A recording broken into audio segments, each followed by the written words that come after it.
How the digestive system works. The food you eat is made up of large, complex, and insoluble molecules like starch, proteins, and fats.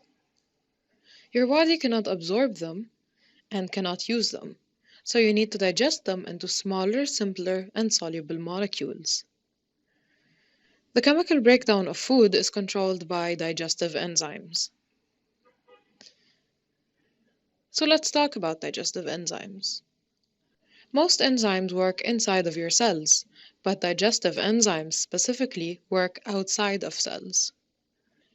So the cells that produce them, the specialized cells in glands, for example, in salivary glands and in the pancreas, and also the specialized cells in the lining of the digestive system, after they are produced by these specialized cells, they leave the cells, they are secreted to the outside, and go into the digestive system where they come in contact with food and work on it.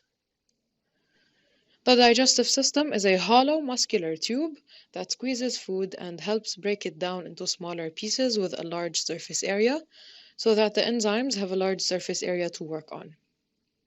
The digestive system mixes the food with digestive juices so that the enzymes come into contact with the food as much as possible so that the chemical reactions are efficient and fast as possible.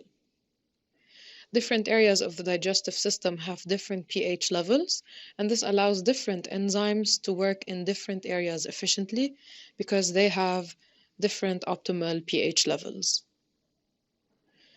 For example, the mouth and the small intestine are slightly alkaline, so the enzymes that have an optimal pH that is in the alkaline region will work better in those two areas, and the stomach is very acidic, so the enzymes that have an optimal pH that is acidic will work best in the stomach.